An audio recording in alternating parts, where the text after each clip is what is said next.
Hello everyone, welcome to today's session, also the clarity course. Today, let's examine the mind together to understand the self a little more.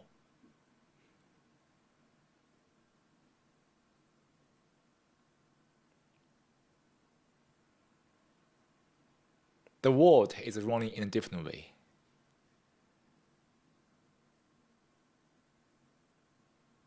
It is always running with some thoughts, concept.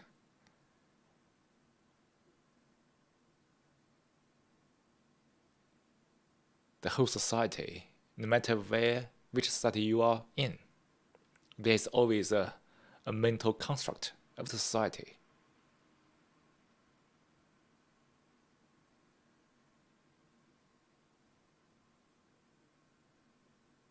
To conform to some kind of construct. It is inevitably putting the self, myself, yourself, into these thought models, all kinds of thought processes, to calculate, to weigh, to speculate.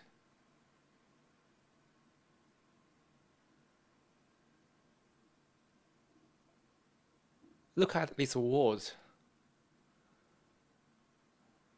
on this planet. Each of us is contributing to this mental construct. We together make something valuable, something invaluable.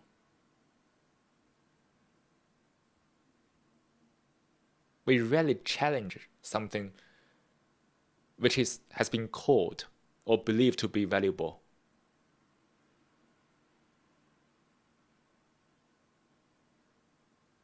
So that's most people's life.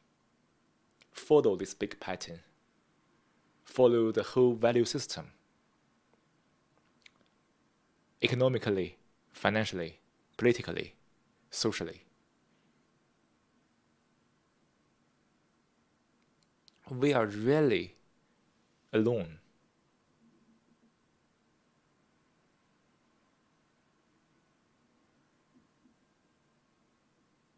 We always follow some patterns, follow some herd, follow some group, follow the mass. Because we can feel secure in that way.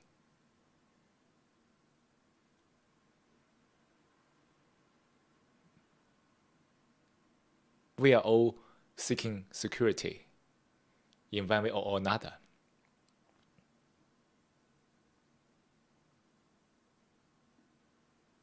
Psychologically, mentally.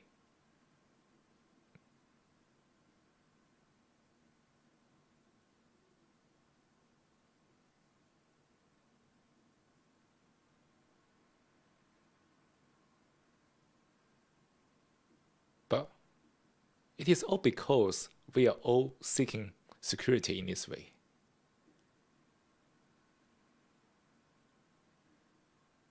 We are doing the same thing, follow the same pattern, to seek the same kind of security.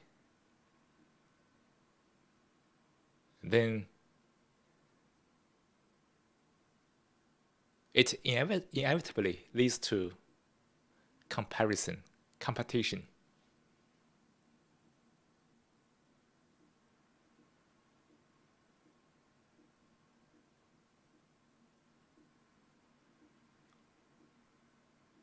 And in the end, as a human being together, we destroy this security when we are seeking of it. Have you ever noticed that mentally, as long as we are seeking something, we are destroying it eventually?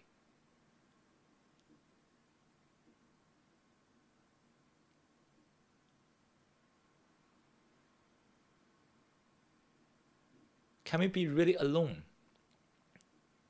Not necessarily you are all by yourself physically, but can we be alone mentally? Can we stop seeking immediately? As long as we are seeking, we are away from this moment.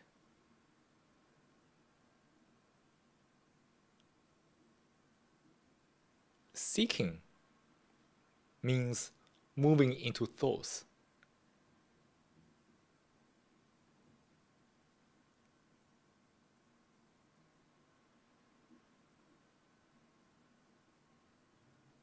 When we are really hungry, we seek food.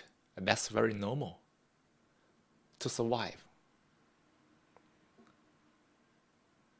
That's the survival instinct. But psychologically,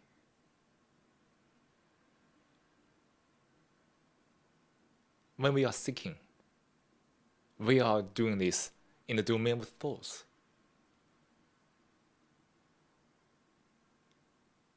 We want to be something. We want to become something. We want to get something for the sense of satisfaction.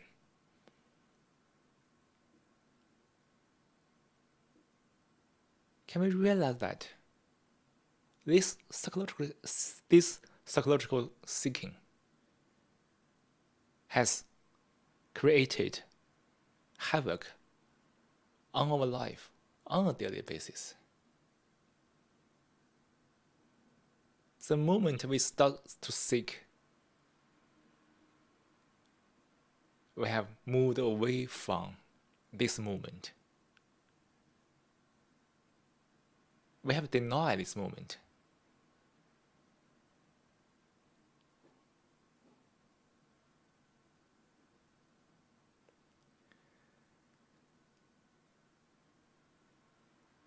So, in the very action of seeking,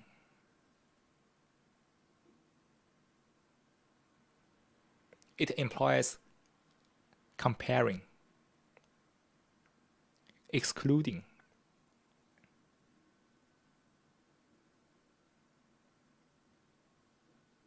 implies conflict between what is and what should be. To make what is become what should be is the whole process of seeking.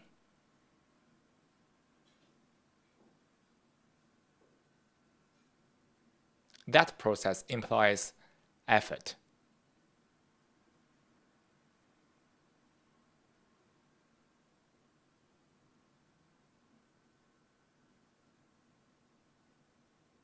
Where there's an effort, the mind is twisted, the mind is distorted, the mind is stressed.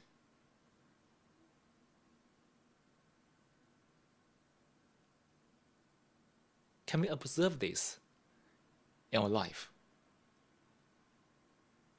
To see this danger of seeking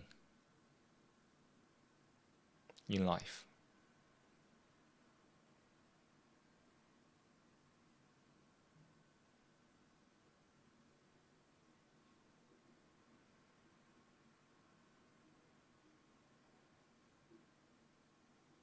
So, before we start today's session, let's keep silent for 3 or 4 minutes. After that, let's come back to the very basic topic, non-judgmental.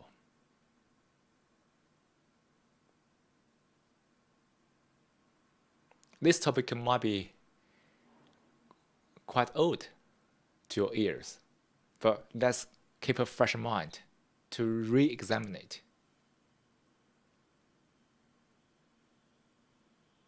To understand, to refine the implications of being non-judgmental.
Why do we judge? Why this world full of judgments on all kinds of subtle levels?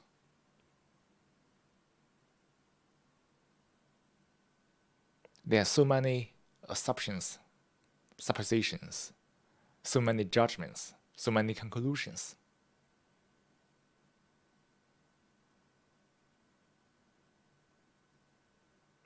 Look at the media nowadays, from the internet, from the television, from newspapers.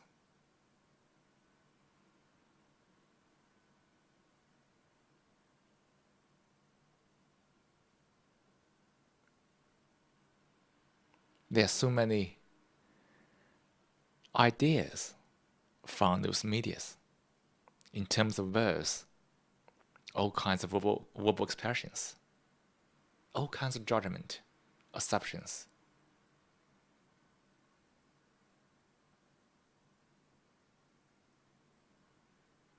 Many media think they are dealing with facts, but actually they don't know. They don't notice that words are not a thing. If you describe in words can point to something, but words are not a thing.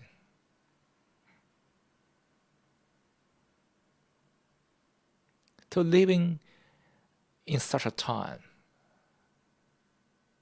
where there are too many personal voices which can be heard from anywhere, podcast, YouTube, newspapers, all kinds of apps, websites. Almost everybody is making one's voice heard in one or another. And nowadays, it is much easier than ever to be exposed to so many people's views, ideas, comments.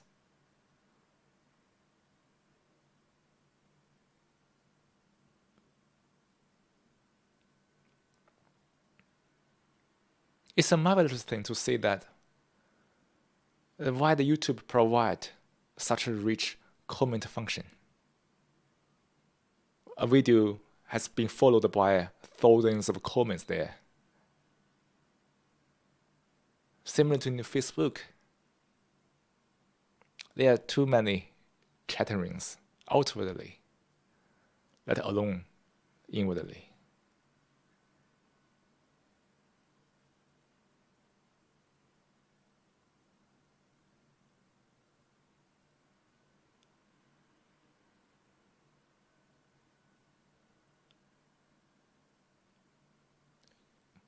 We have to examine this seriously because we are all living in the society, in this collective mental construct of the society, the world.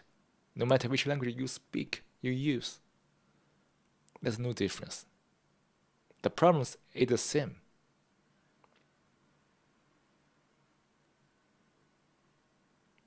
Why have we made so many judgments based on languages, based on words?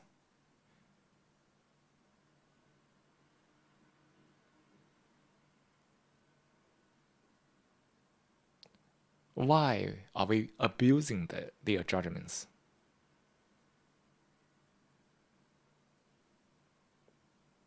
In all day life, judging is inevitable, right?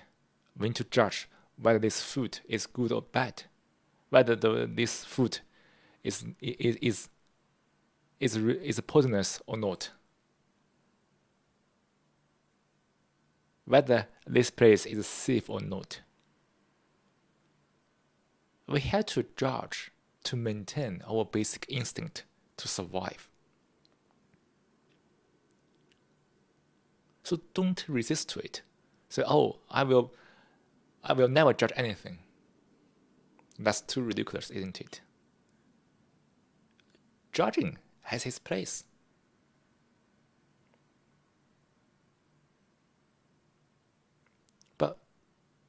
how can we put judge into the right place?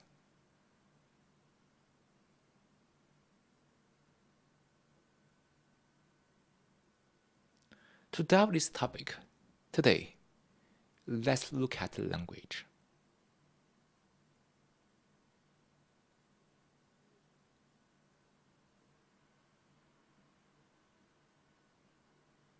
Without languages, without words, can we judge or not?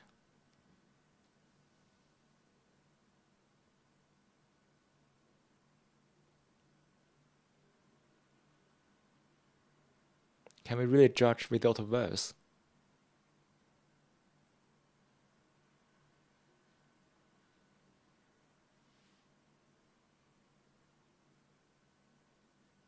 Oh, judgments needs to rely on this verbal expression.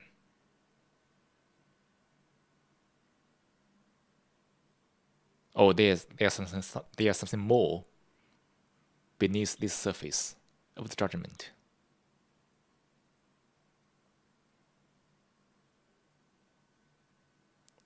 To judge means to compare, to divide,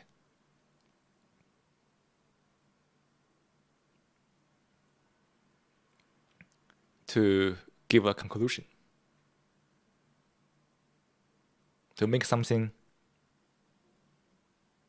clear cut.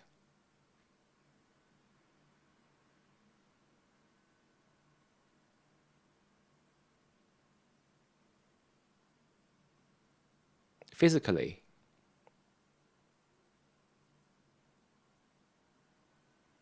we can judge, just as we said before, whether this place is safe or not, whether it's in the day or at night. This division physically exists, right? Night, day, safe, unsafe, poisonous, not poisonous. But we have moved this part into the psychological field. We also judge mentally, which means that we have this mental comparison, mental division.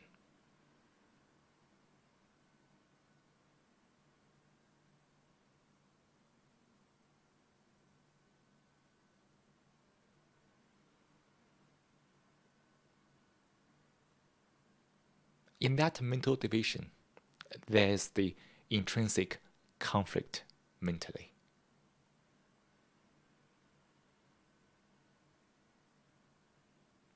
To avoid this conflict, we begin to be biased.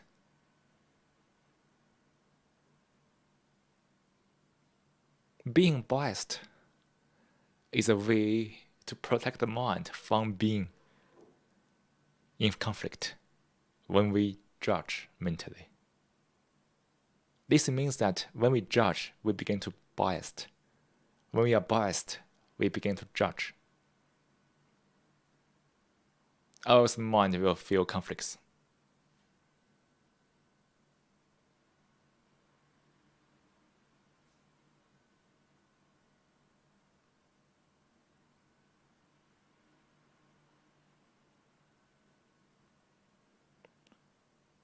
So, to judge mentally, psychologically, implies this division there.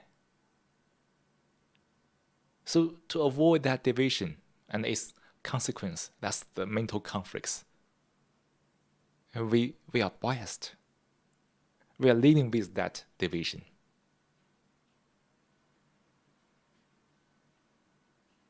Look at the people globally. They are all divided. They are all biased. They are all judging.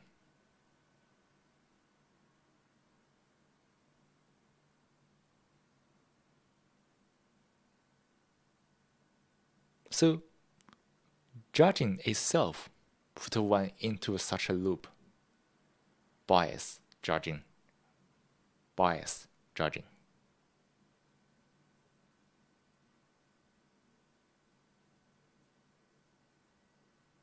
When the mind is divided in this way, our life is becoming smaller and smaller.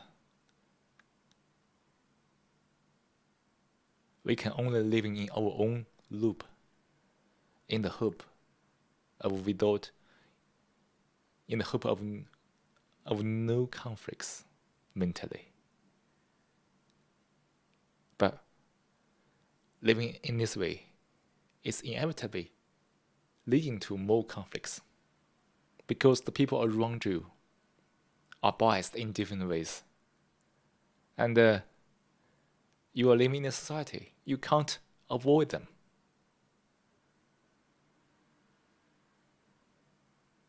If I'm alone, physically alone, hopefully I can build a wall around myself so I can live in my own biases without any conflicts. But in actuality, that's impossible. Because you only exist in relationships.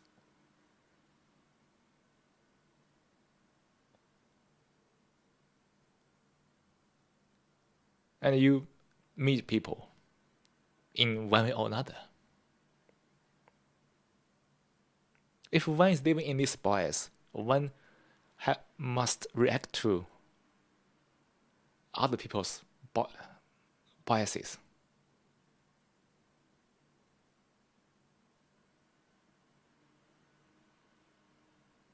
Because other people's biases are different from you.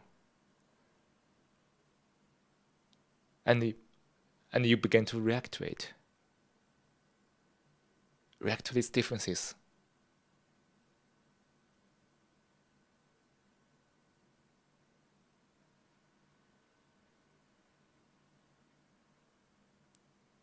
Then, the pain of the conflicts make one pay more attention to oneself. Oh, I need to get rid of this pain, this conflict. I need to avoid that person because every time I see him or her, I feel irritated. I feel terrible. I only care about myself. I'm self-centered. I'm self-indulgent.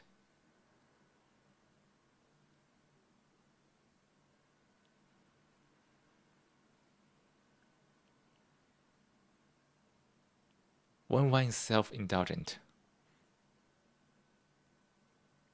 his life is even more chaotic.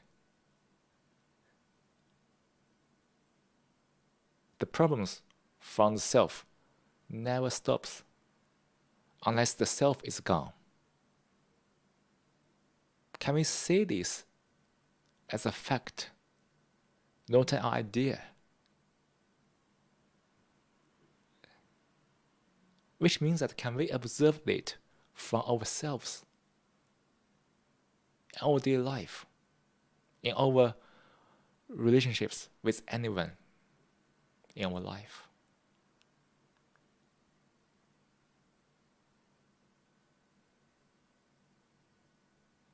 Judging mentally creates the division, creates the conflicts. People begin to become biased, become divided. But people seeing each other in one way or another creates the first conflicts.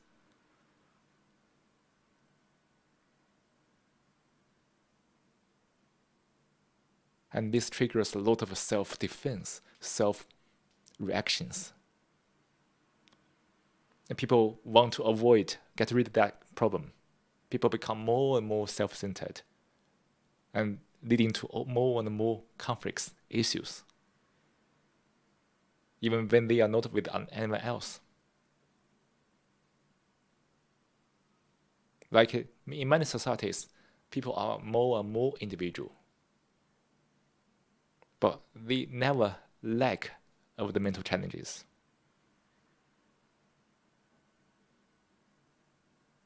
Can we see this clearly in the society we live in?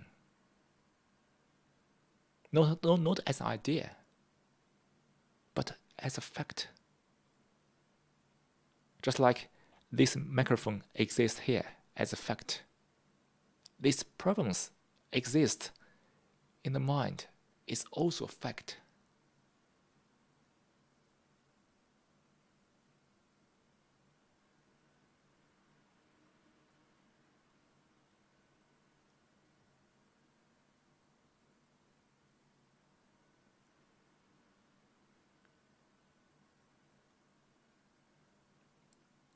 The mind is burdened with all kinds of judgments.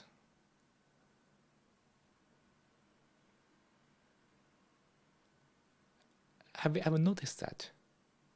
Judging is a very strong mental habit, very mechanic.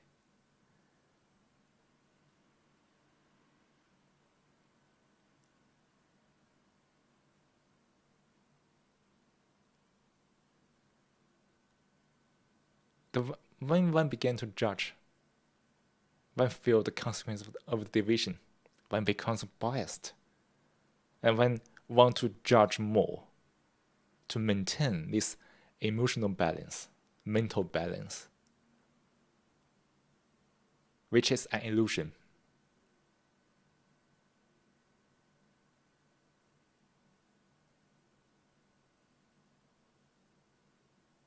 Which are kind of self-deceiving.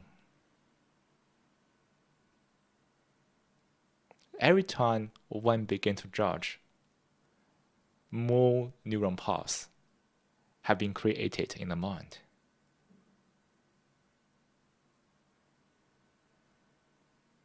If the neuron path is running in the head, it means that the mind has a pattern which corresponds to biases, all kinds of assumptions, all kinds of conclusions. And the mind is trapped in that.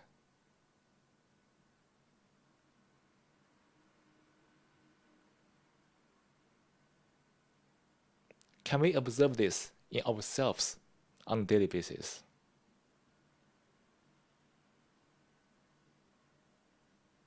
Actually, that's the way to understand ourselves.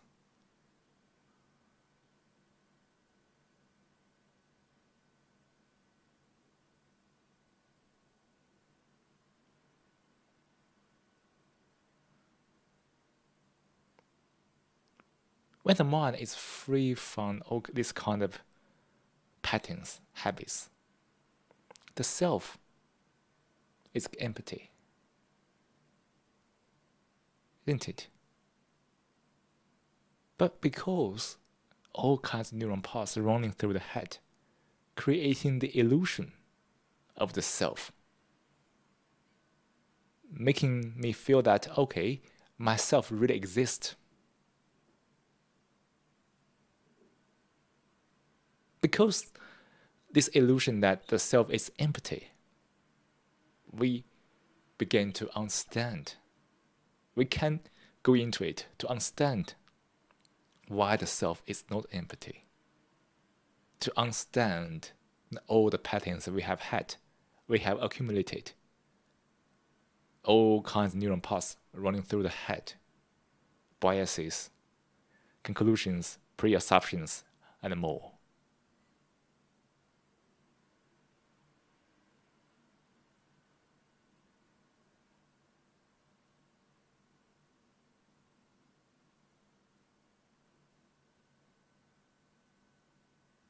When the mind is relatively empty, like a young people in their 20s or even younger, the mind is quite empty. Such a judgment might not trigger a lot of serious conflicts. But as we become old, become more mature, the mind begin to accumulate more and more these judgments and things. When the conflicts takes place,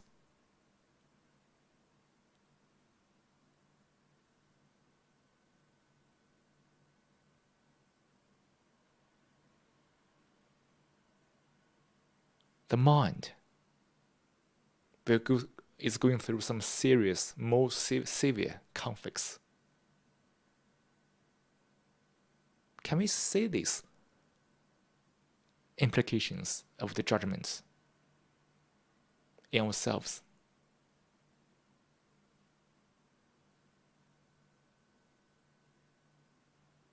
Can we see this imminent danger of making judgments mentally? To divide this, divide that.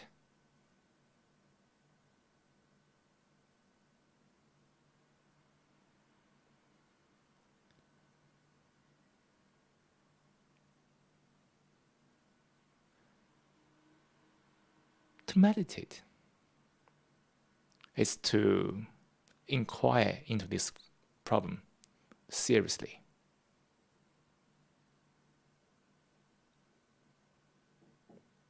To see to see this problem clearly in ourselves.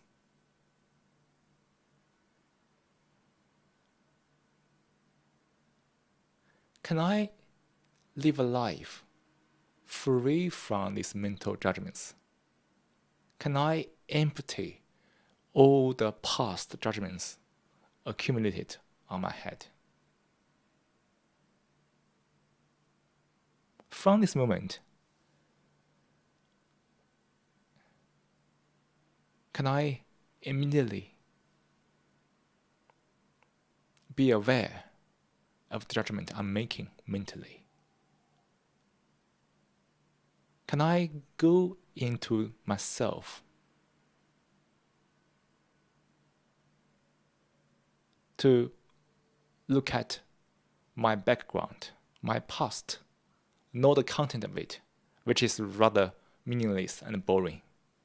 But from the past of me, from the past of this life, can I capture the patterns I have fallen into?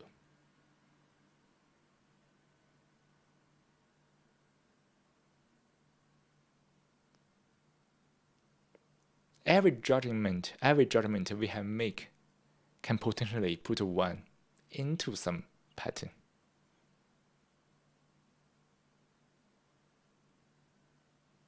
Can we seriously question each conclusion, each assumption we have had?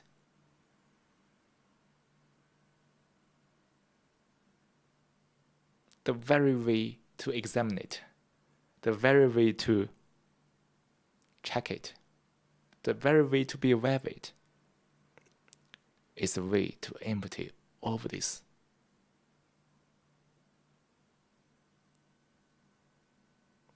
Have you ever noticed that? This is our consciousness. All the judgment, all the conclusions, all the images, all kinds of sentences, expressions, is the whole content of the consciousness.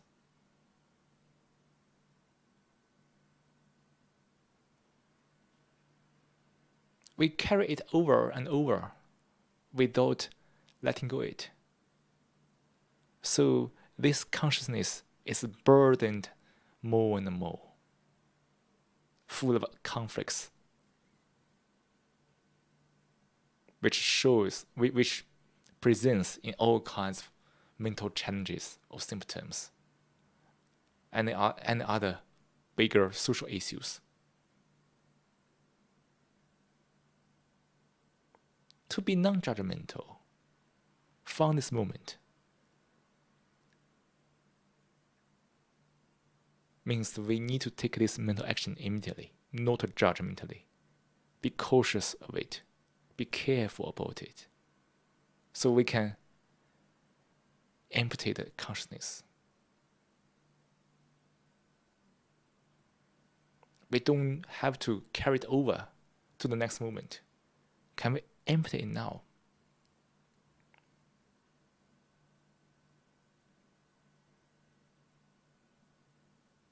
Can we see everybody, everything afresh?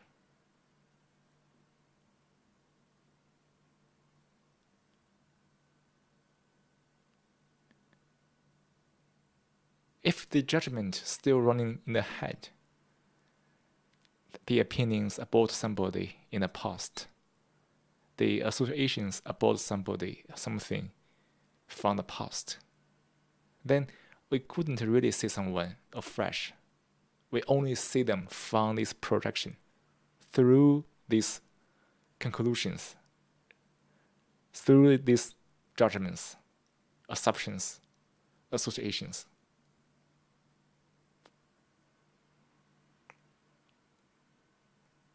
And this lifestyle creates more judgment, more assumptions, more associations, making everything chaotic. So to meditate, for us, is to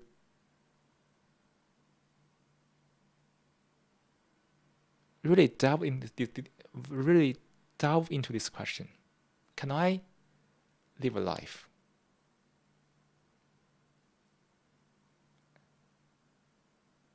freshly?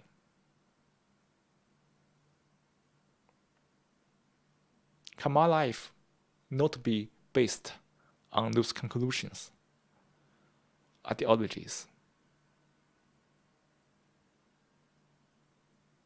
Can I treat each moment like a new moment ever?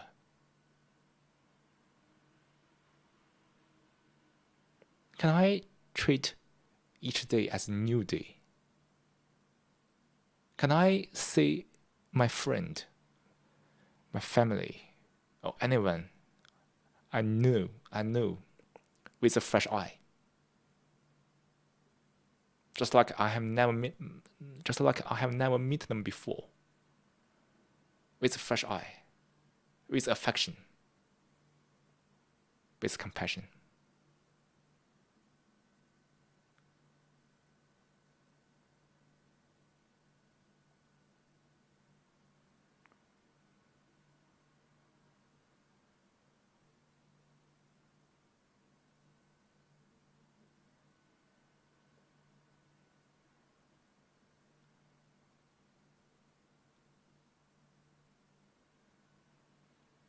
So,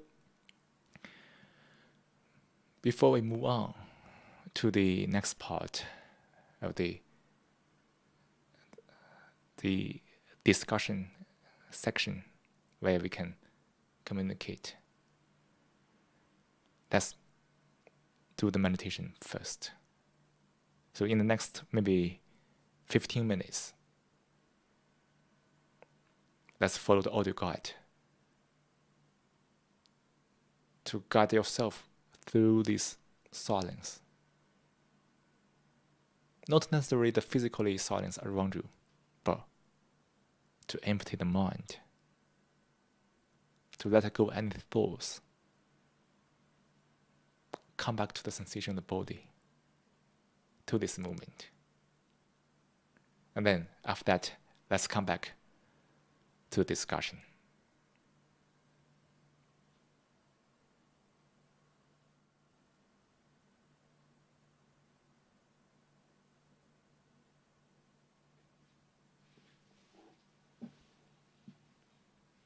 Now, let's take a 10-minute meditation. Start by taking a moment to find a comfortable position to sit in a posture that you feel relaxed and get alert. Let hands rest on your knees or laps.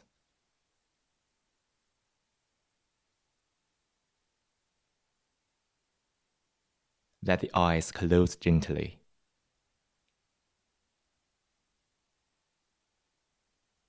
Soften your forehead.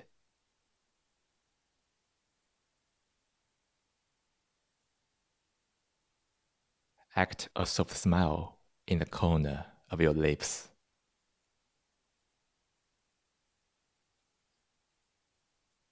Breathe naturally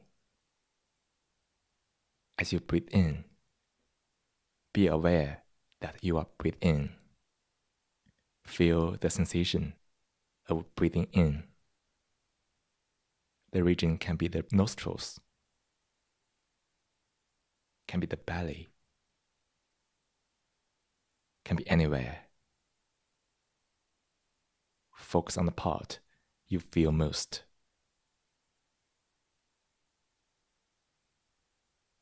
As you breathe out, be aware that you are breathing out.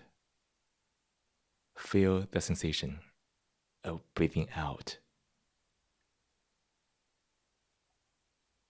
The region can be the nostrils, can be the belly, can be anywhere. Focus on the part you feel most.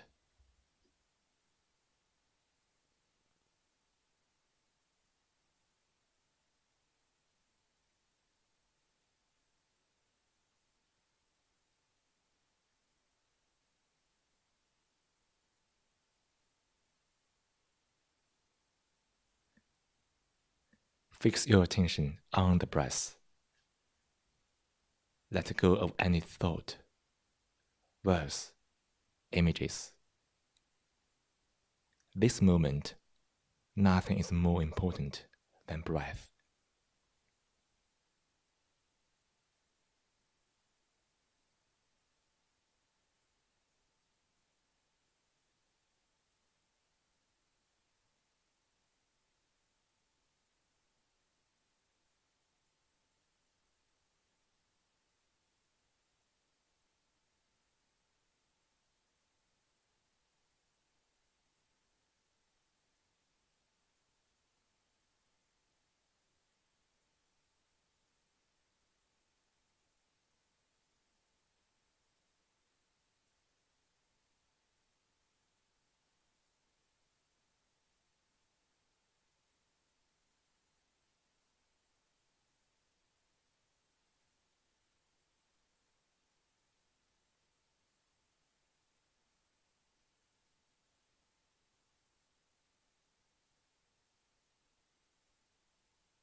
While you are listening to the bell, check where your attention is. If it wasn't on the breath, after the bell, gently invite your attention back to the breath and sustain your attention on the breath.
slowly bring your awareness back to this room.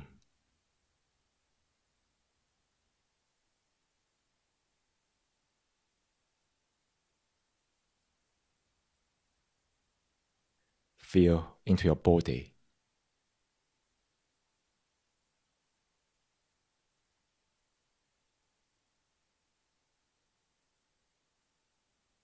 Wiggle your fingers and toes.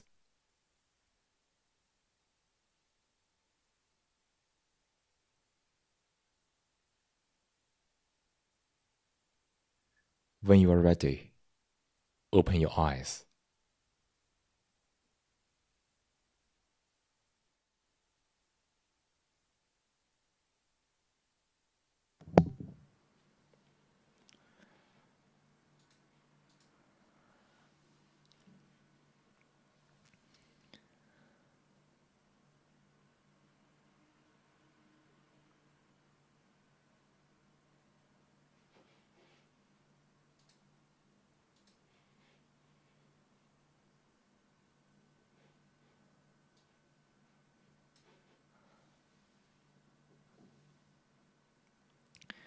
So, for the next 15 minutes,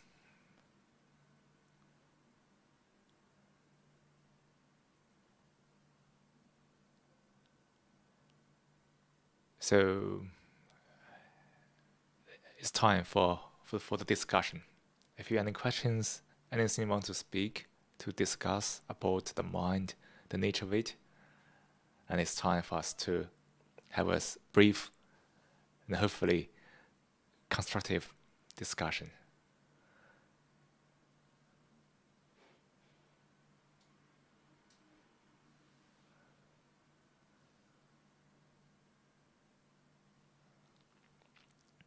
I also find the Katerina and the videos from the YouTube. And hello there.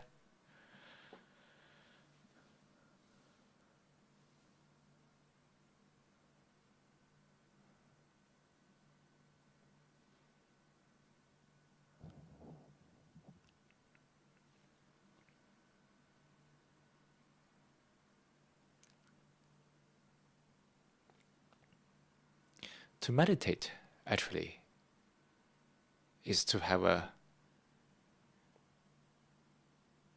brand new consciousness, to change our old consciousness totally. The old consciousness always triggers with thoughts, always lives in memory, living in the past, living in all kinds of images, thoughts, ideas. The new consciousness, which is meditation, is to live purely at this moment. It doesn't mean that we don't think about future. We don't do any plans. But it means we put everything in the right place. When we need to do the plan, when we need to think about the future, we think. But now, I'm only here. I only belong to this moment. That's the only moment. The only thing I really have. Mentally, the human beings have created all kinds of concept, the ownership, try to own this, try to having that.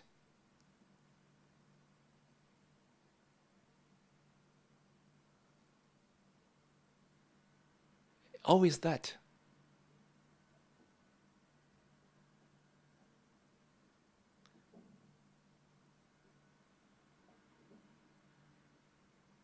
The old consciousness is in the thoughts, in all kinds of illusions, in all kinds of pleasures we can seek from thoughts to keep the mind high, which makes life a everlasting battlefield.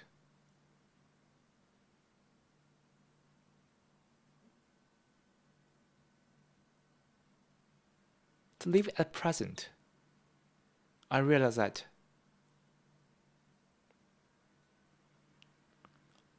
no matter how hard I try to own something, I try to have something, it's a mental concept, the ownership. The mind is burdened by that because the mind asks for security. The mind wants to find something certain from those concepts, those ideas.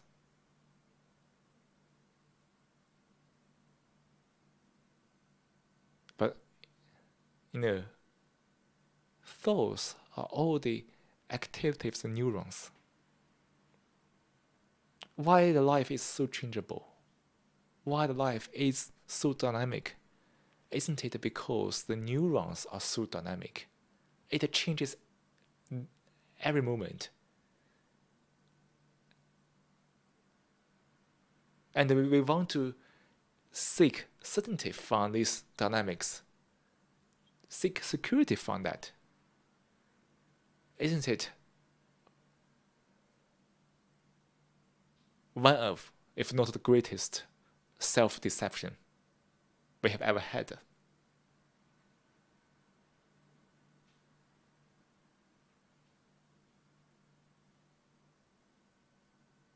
So to live simply, beautifully, it means that we live beyond thoughts. To put the thoughts in the right place, to function necessarily for the life. But I stop seeking now. I don't want to seek any certainty, any securities from something which is never secure. Thoughts. When I stop seeking this illusionized security, I feel secure. When the mind is free from thoughts, free from the attachment to thoughts, the mind is dynamic. And that dynamics is a certainty, isn't it? When one stops seeking, one feels secure immediately.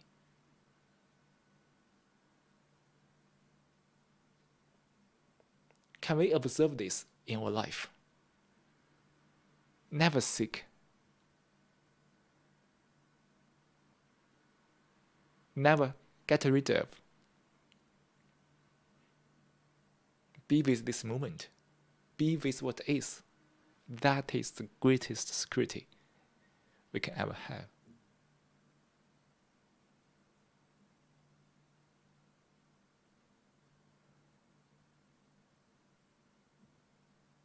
Being non-judgmental actually is also put us away from the thoughts.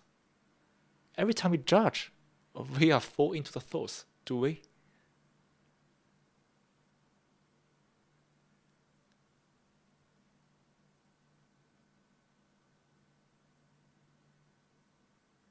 I have to put the judgment in the right place. Which means that I have to be aware of myself during this whole process of judging.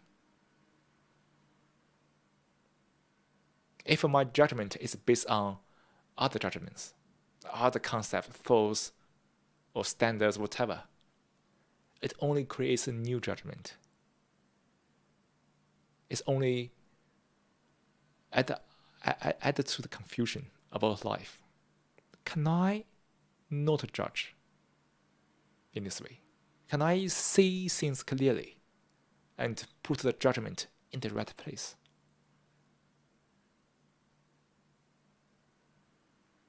Can my judgment be simply based on facts? But to see the facts require a very, very quiet mind. Require a very, very active, clear mind. That's why we are doing meditation. Not sitting here for 20 minutes to meditate, but to treat life as your meditation, as my meditation, as meditation. In that lifelong meditation, what I can only do is to observe.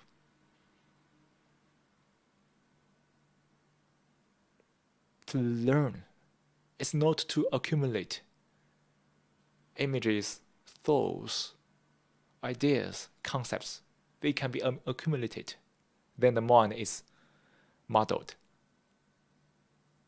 Can I learn at each moment about myself? That's to observe it. And when you really do it, observe it, without that observer, that very observance makes life into meditation. And then meditation is really meaningful.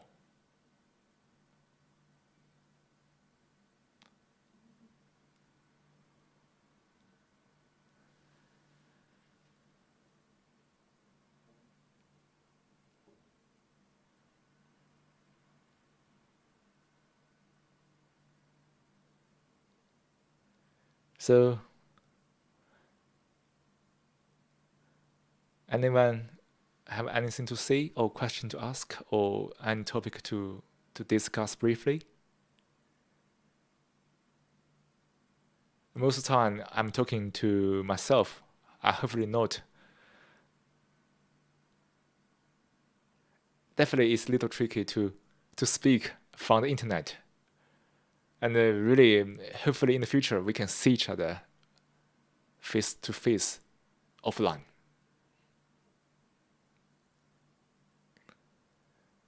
So by the way, so the foundation is on the way to establishment. I've been quite busy in the past 2 weeks doing that. And hopefully after the foundation get established, we can do more things together to bring this clarity to more people. Actually, it's to find the clarity back, because the mind should have been clear, but the mind is polluted by all kinds of things.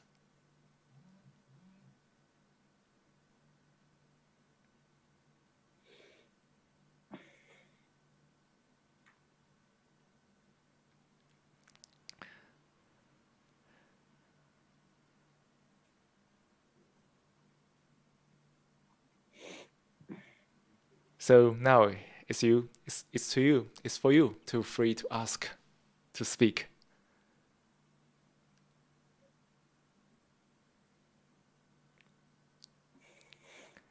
Sometimes silence is also a way of speaking.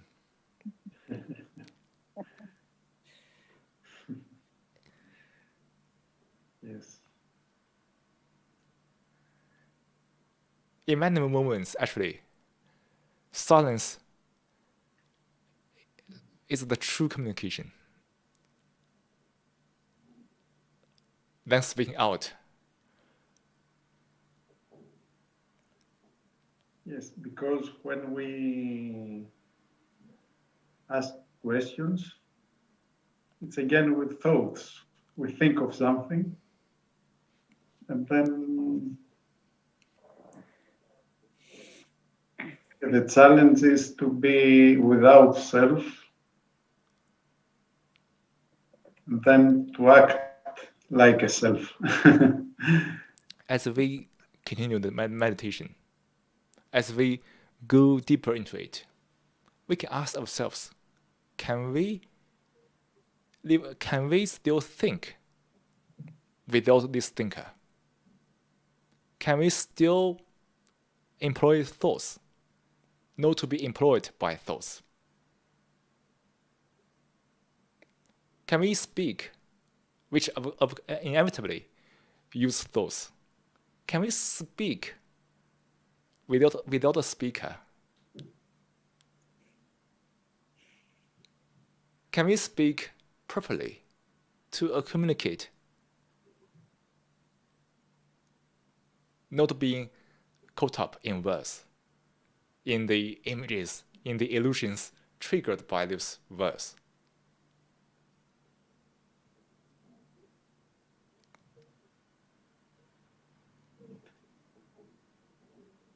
I guess this is possible if the ego does not interfere. When if the ego does not interfere, then it's possible, because you are natural, you are yourself, but without the ego. So that's why we meditate.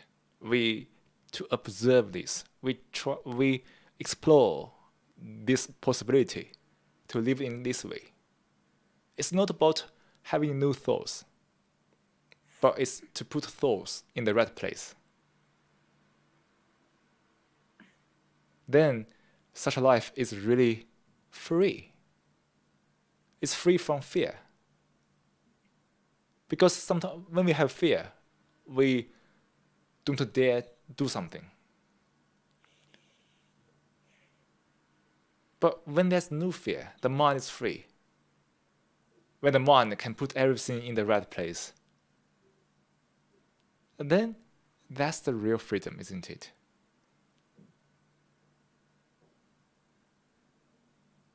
When the mind stops seeking, when the mind sees things at this moment,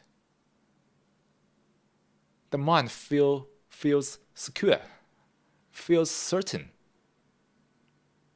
In that very perception of the security and certainty, which is not the result of thoughts, the mind is totally away from fear. Because the fear is only the reaction to thoughts.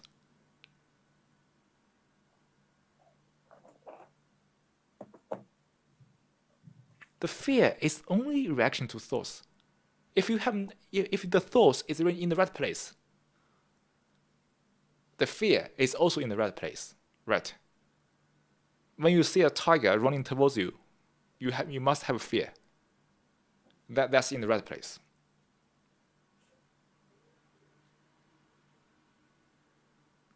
So when one realizes that, okay, if everything is in the right place, the mind is simply free, isn't it?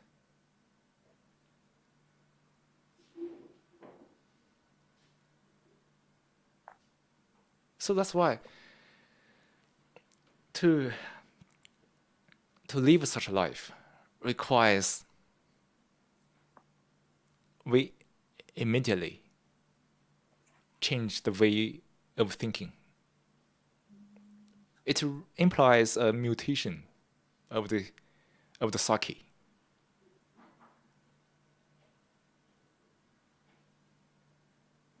It's not about doing something or not doing something, which is what should be and what not should be, and then it's becoming ideology again. What is ideology? In a broader sense, isn't it a bunch of what should be, what should not be? When the mind is free from ideology, the mind is only with the facts.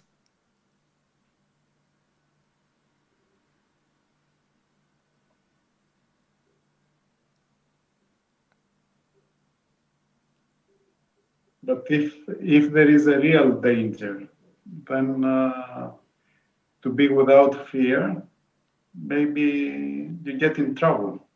So, Yes. So you must be able to see the reality from non-reality, from what you create in the mind. Like you see a tiger, for example, a very Yes. hungry tiger running towards you. The fear forces you to take actions. So then you must feel the fear then in order to act. Yes, Yes. but similarly, can we also feel the danger of the ego? Like you can feel the fear of a hungry tiger running towards you. Can you feel the fear of the ego, which is destroying the life?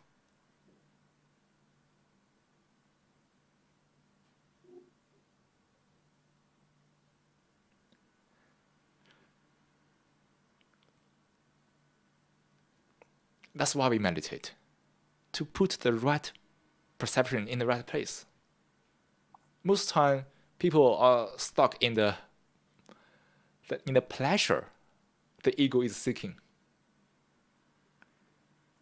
So, for most people, they also live with the trouble of the ego, because the pleasure is so attractive. The, the pleasure from thoughts in all kinds of ways. Yeah. So people can't part with it. And then the trouble is there. So people are living in such a double standard life. So life is a battlefield. But can we immediately correct the perception? The ego is only creating the havoc. When I live at present, purely peacefully, there's a joy. What is joy?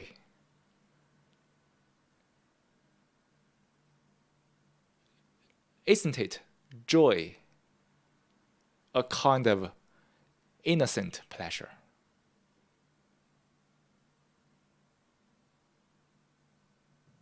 This joy is purely innocent. It is also pleasure. When one stops seeking pleasure from thoughts, the pleasure comes in a different form. You don't need to seek it. It comes naturally. But you can't imagine it. It's beyond your imagination. What you imagine is still something pleasurable, isn't it?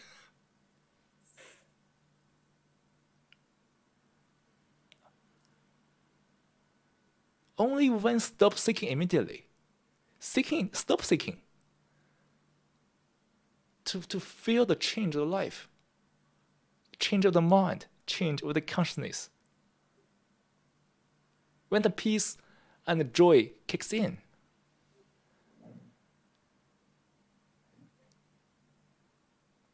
you'll find that, okay, that's a life I can only live, but it's beyond my imagination.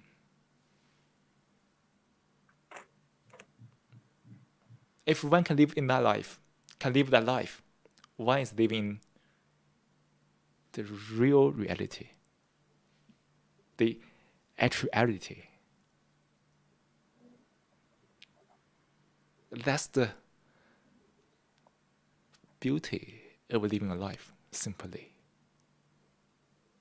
Probably that's the only meaning of living a life.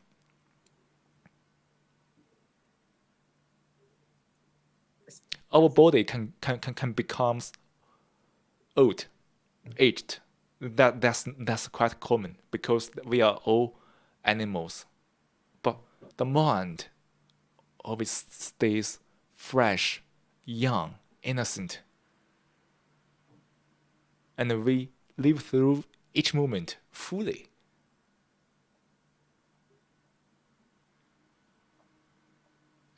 You can't buy it.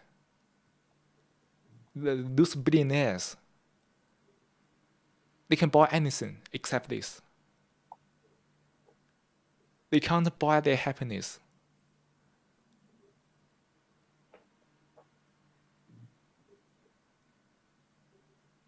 The society has created a lot of things valuable, This is valuable, that is valuable. But this stuff is invaluable. It's priceless.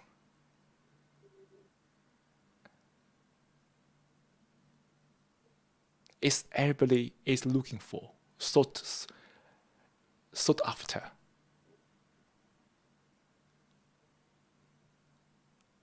But it's just here. It's just here.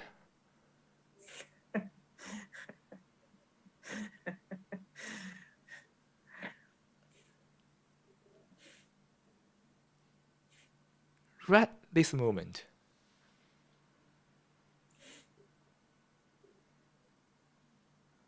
So in the future sessions, we can look at different issues of the society and different things to see the fallacy of it, to see the illusions of it, to see all kinds of ugly human stuff inside.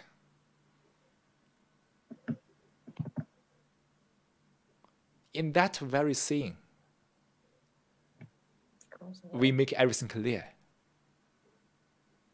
We negate this stuff. Then the clarity is back.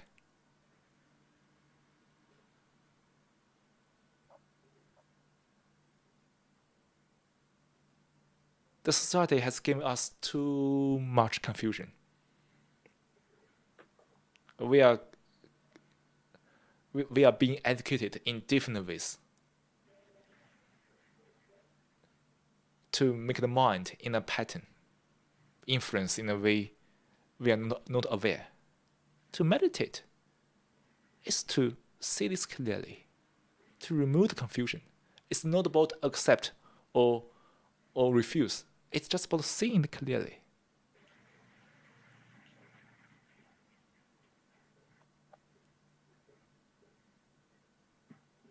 It's not like the mindfulness practice. People doing it only to make the self a little happier. But the self is very greedy.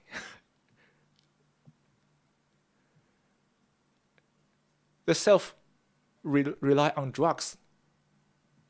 Look at our human beings. How many different types of drugs has been created? From the old time, all kinds of psychedelic, to nowadays all kinds this kind of videos, entertainment programs, movies, sugar, all kinds of drinks, alcohols. Why do we need to live such a drugged life?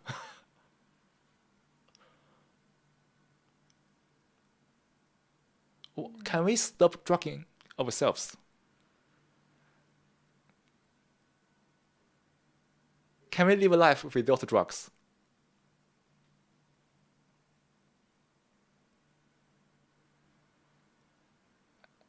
And then, this whole process is a meditation. It's just very clear. It's very simple. Just remove all the rubbish stuff and come back to this moment. That's it.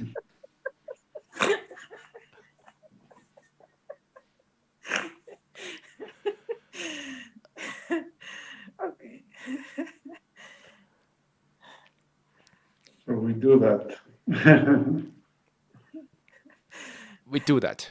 We need to speak louder in a silent way.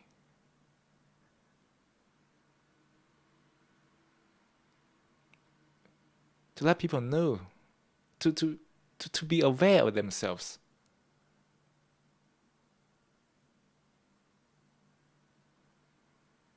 Because all this kind of rubbish, we feel we exist.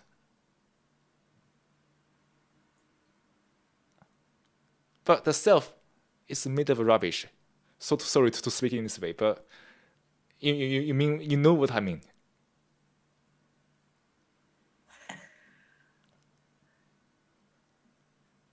When we remove all this stuff, there's no confusion. There's only clarity. Where there's clarity, there are no issues.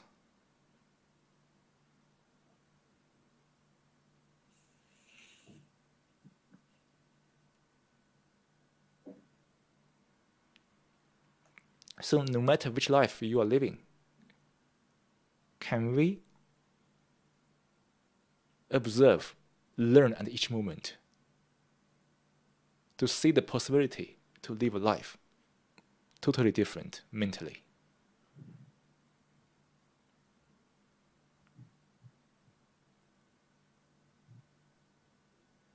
It's beyond your imagination. It's beyond my imagination. The only thing we can do is do it, live through it.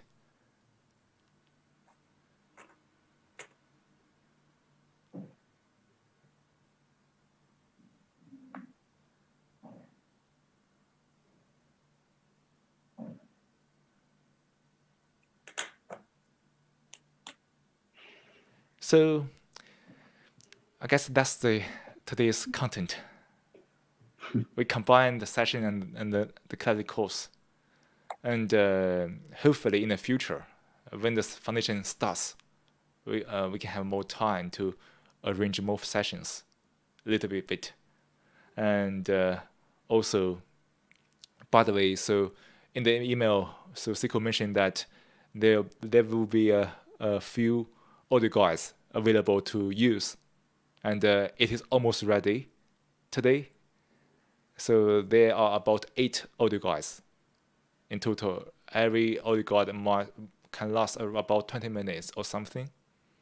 So probably in a couple 1 or 2 days, when this audio guide is available via YouTube, and I will send you email to you guys.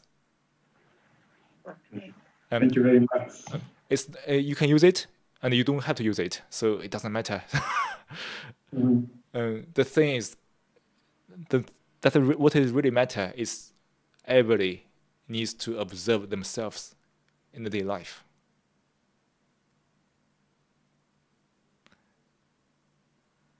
To take these actions immediately, no delay.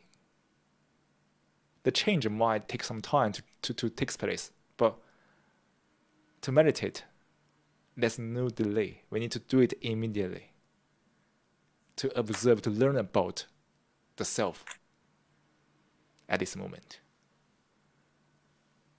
To live a life moment by moment.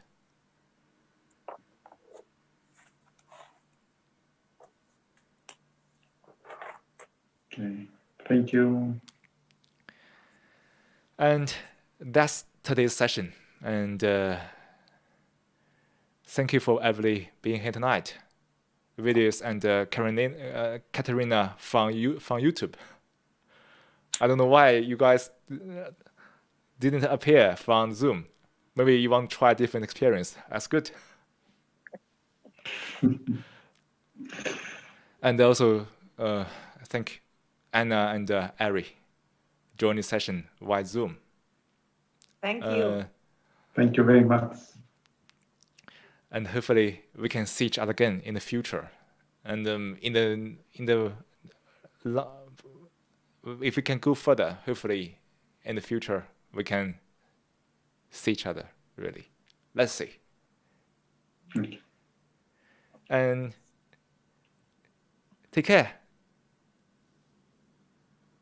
You too. Thank you. Bye bye. Bye. Thank you. Thank you.